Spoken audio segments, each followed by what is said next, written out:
Hello everyone.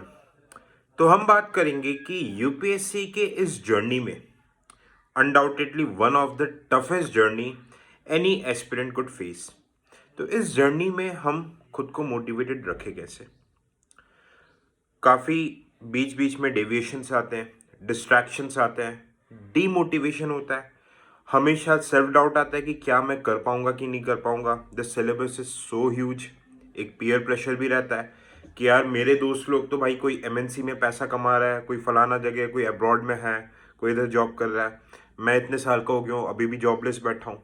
ये भी doubt आता है कि यार मैं अगर जॉब कर रहा हूँ, क्या मुझे छोड़ के यूपीएससी की तैयारी करनी चाहिए?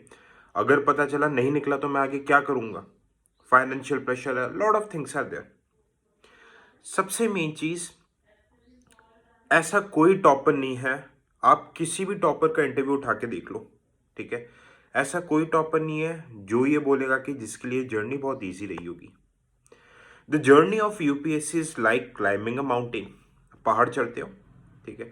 अब पहाड़ जब कोई भी माउंटेनियर पहाड़ चढ़ता है तो उसकी सांसें फूलने लग जाती है। His deep becomes very very heavy, है ना? तकलीफ होती है, या मसल्स में क्रैम्प आता है, सारी चीज़ें होती है, तकलीफ तो होती है, but eventually he is climbing up. वो ऊपर चढ़ता जा रहा है एंड तभी जेनिथ पे पहुंचता है। तो अगर आपकी सांस फूल रही है, आपको तकलीफ हो रही है, आपको दिक्कत हो रही है, that means you are on the right track. हाँ, अगर आपको यूपीएससी की प्रिपरेशन बहुत इजी लग रही है, मौज हो रही है, दबा के रील्स देख रहे हो, ठीक है, सोशल लाइफ भी रख रहे हो, पूरा एकदम मिला के टिंडर बम्बल चला रहे हो, व्हाट्सएप चला रहे हो, इंस्टा चला रहे हो, तो यार फिर कोई मतलब ही नहीं है। 2-3 साल बाद आपको पता चल जाएगा कि आपने क्या किया, आपने कैसे टाइम फेंका है। Trust me, the pain that you are taking now, एक बार नाम के आगे आईएएस आईपीएस लग जाता है तो फिर ना स्मार्टनेस अलग तरीके से आ जाती है। और जब वर्दी या फिर कोई पोस्ट, कुछ भी चीज़ आपके नाम के आगे लगती है तो दुनिया भी आपको उसी तरीके से, अलग तरीके से ट्रीट करती है। अब सवाल ये आता है कि भाई इस लंबे जर्नी में खुद को मोटिवेटेड रखे कैसे, ठीक है? I would say motivation is not the term that you should be searching for, है ना? When I was training in the arm forces, जब मैं बीएसएफ के अकेडमी में था, ठीक है, हम लोगों को सुबह 4 बजे उठा दिया जाता था। शेड्यूल सुबह 4 बजे से स्टार्ट होता था एंड रात के 8, 9, 10, 11 बजे तक भी चलता रहता था। बहुत टफ होता था, ठीक है, बट हमारे जो उस्ताद हमें बोलते थे कि आप मोटिवेशन किसी चीज़ में ढूंढने जाओगे तो मोटिवेशन क्या, आपको 1 हफ्ता 2 हफ्ता, बहुत ज़्यादा 1 महीना रहेगा, आपको 1 साल की लंबी ट्रेनिंग, आप सिर्फ मोटिवेशन के बेसिस पे सर्वाइव नहीं कर सकते। तो फिर कैसे काम कर सकते हैं? डिसिप्लिन। आप एक शेड्यूल बनाओ, आर्म फोर्सेस में एक शेड्यूल बना देते थे, वैसे ही मैं आप लोगों को बोल रहा हूँ, आप एक शेड्यूल बनाओ पढ़ने का कि सुबह 6 बजे उठूंगा, 30 मिनट्स योगा करना है, फिजिकल एक्टिविटी करना है, सुबह 7 बजे से 10 बजे तक पढ़ना ही पढ़ना है, ब्रेक लेना है, फिर 11 बजे से पढ़ना है। जो भी आप शेड्यूल बनाओगे, 6 घंटे पढ़ाई का, है ना, 6 घंटे मिनिमम पढ़ाई का, आप उस शेड्यूल को बनाओ और इस शेड्यूल को फॉलो करो। ट्रस्ट मी, फ्रॉम 18-20, जैसे कि ये न्यूरो साइंस है, 21 डेज में कोई भी चीज़ आपके आदत में आ जाती है, ठीक है?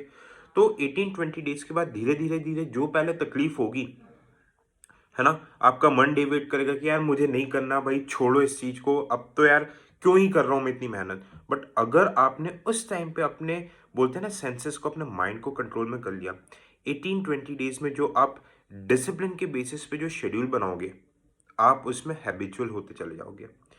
1 महीने बाद आपको जो चीज़ बहुत टफ लगती थी, सुबह उठ के पढ़ना, इतनी लंबी सेटिंग देना, ठीक है, अपने कंफर्ट जोन के आके बाहर आके मेहनत करना, आंसर, डेली आंसर राइटिंग करना, हर वीक ऐसे लिखना, जो आपको बहुत तकलीफदायक लगती थी, इवेंचुअली आपको 1 महीने के बाद उतनी प्रॉब्लम नहीं होगी। और जैसे ही आप इस शेड्यूल के साथ फिक्स रहोगे, जैसे ही 2 महीने हो जाएगा, 2 ढाई महीने हो जाएंगे, आप धीरे धीरे धीरे धीरे धीरे इंजॉय करने लग जाओगे, ठीक है? और जैसे ही 3-4 महीने आएंगे, जब आप चीज़ों को इंटरकनेक्ट कर पाओगे, जब आप इंटरेस्ट लेके चीज़ों को अच्छे से पढ़ पाओगे, you will eventually start enjoying. आप ऑटोमेटिकली सारी चीज़ों से, नेगेटिविटी से, नेगेटिव एनर्जीज, फालतू के डिस्ट्रैक्शन से दूर होते चले जाओगे, है ना? आप और बेटर वे में फोकस कर सकते हो। द ओनली की इज डिसिप्लिन। बट जो सबसे टफ रहता है, it is the first month, ठीक है? आप लोगों ने मूवी देखी होगी, लक्ष्य मूवी। लक्ष्य मूवी में भी वो एकेडमी छोड़ के भागता है, पहले महीने में ही भागता है, ठीक है? बोलते हैं ना कि अगर ट्रेनिंग में किसी भी टफ शेड्यूल में आप 1-1.5 महीने सर्वाइव कर लोगे तो आप आराम से वो पूरे प्रोसेस को एंजॉय करते हुए निकाल लोगे। आपकी स्ट्रेंथ, आपकी कैपेसिटी भी तो बढ़ती है, इजंट इट?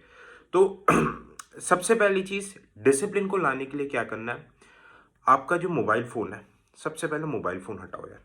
हाँ, इंटरनेट जैसे कि मैंने पहले भी बताया, इंटरनेट ज़रूरी है, पढ़ने के लिए बहुत ज़रूरी है, बट ठीक है, एक स्मार्टफोन यूज़ करो, लैपटॉप, आईपैड यूज़ करो, जहाँ पे आप फालतू के डिस्ट्रैक्टिव ऐप वगैरह, फालतू के यूट्यूब वगैरह ये सब ना चला पाओ। ठीक है, आप पहले से नोट डाउन करके रख लो कि भाई ये चीज़ें ही मुझे इंटरनेट पे करना है, मैं इसके अलावा किसी की फालतू की चीज़ों पे जाऊँगा नहीं। So it's all about discipline. आप लोगों ने देखा होगा कि बहुत लोग कम नॉलेज होने के बाद भी एग्जाम को निकाल लेते हैं। ठीक है, और बहुत लोग बहुत नॉलेज होता है पर नहीं निकाल पाते हैं। The only thing is discipline.